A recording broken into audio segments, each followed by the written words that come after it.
भगवान जगन्नाथपुरी की कहानी भारतीय धार्मिक और सांस्कृतिक इतिहास में एक महत्वपूर्ण स्थान रखती है। जगन्नाथपुरी धाम चार धामों में से एक धाम माना जाता है। जगन्नाथपुरी उड़ीसा राज्य में स्थित एक प्रसिद्ध तीर्थ स्थल है। भगवान जगन्नाथ भगवान विष्णु के अवतार माने जाते हैं। तो आज मैं इस वीडियो में भगवान जगन्नाथ से जुड़ी हुई कहानी बताऊंगा तथा क्यों रथ यात्रा निकाली जाती है और भगवान जगन्नाथ की मूर्ति क्यों पूर्ण रूप से नहीं है, इसके बारे में इस वीडियो में मैं बताऊंगा। जगन्नाथपुरी की कथा का आरंभ भगवान श्री कृष्ण से जुड़ी हुई है। जब द्वापर युग के अंत में जरा नामक बहेलिया ने श्री कृष्ण को हिरण समझकर उन पर बाण चलाया था और वह बहेलिया त्रेता युग के बाली का अवतार माना जाता है। जब रामा अवतार में भगवान श्री राम ने बाली का वध किया था और कहा जाता है कि बाण लगने के बाद भगवान श्री कृष्ण अपने चतुर्भुज रूप में अपने लोक चले गए और वहाँ केवल उनका शरीर ही रह गया।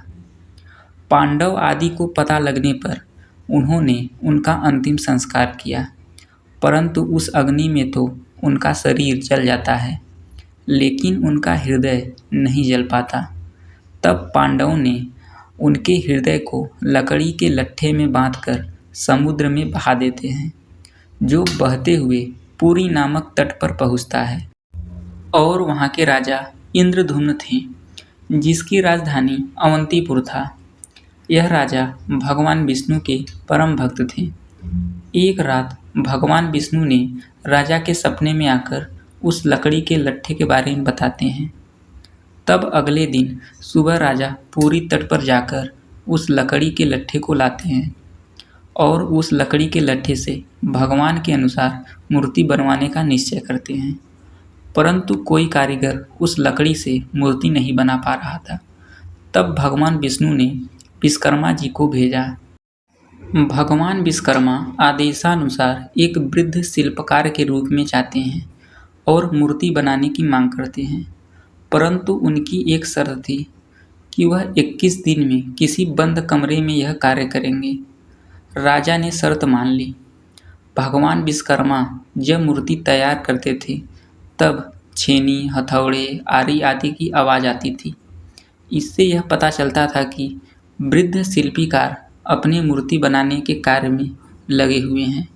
21 दिन होने में कुछ ही दिन बाकी थे कि यह आवाज़ आना बंद हो गई। एक दिन बीत गया, 2 दिन बीत गया। राजा को चिंता सताने लगी, कहीं भूख प्यास की वजह से शिल्पकार को कुछ हो तो नहीं गया। काफ़ी राय विमर्श के बाद उन्होंने दरवाज़ा खोलने का निश्चय किया। दरवाज़ा खोलने पर भगवान विश्वकर्मा तुरंत अंतर्ध्यान हो जाते हैं और वहाँ 3 अर्धनिर्मित मूर्ति मिलती है। यही वजह है कि भगवान जगन्नाथ के आधे पांव तथा आधे हाथ बने हुए हैं, जिसमें से एक भगवान जगन्नाथ तथा एक बलराम जी की तथा एक बहन सुभद्रा की मूर्ति थी। तब राजा को अपने किए पर बड़ा पछतावा होता है। तब राजा उन मूर्ति के पास जाते हैं। तब उनको भगवान श्री कृष्ण के हृदय की धड़कने की आवाज़ सुनाई देती है, जिससे राजा को पता चल जाता है कि इसमें स्वयं श्री कृष्ण जी के हृदय स्थापित हैं। उन्होंने उन 3 मूर्ति को भगवान विष्णु जी के इच्छानुसार स्थापित किया, जो आज भगवान जगन्नाथ धाम के नाम से प्रसिद्ध है। आज भी वहाँ भगवान जगन्नाथ के साथ भगवान बलभद्र तथा बहन सुभद्रा जी की मूर्ति विराजमान है। और आपको बता दें, प्रत्येक 12 वर्ष में मूर्ति बदली जाती है। मूर्ति बदलते समय मूर्ति में से ब्रह्म पदार्थ को निकाल देते हैं और नई मूर्ति में स्थापित कर देते हैं।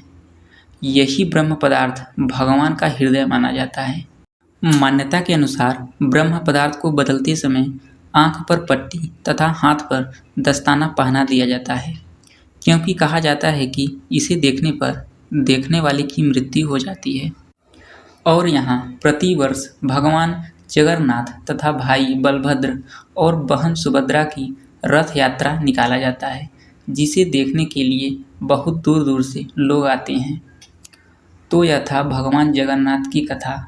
वीडियो कैसे लगा कमेंट में बताइएगा एंड वीडियो को लाइक एंड शेयर करिए।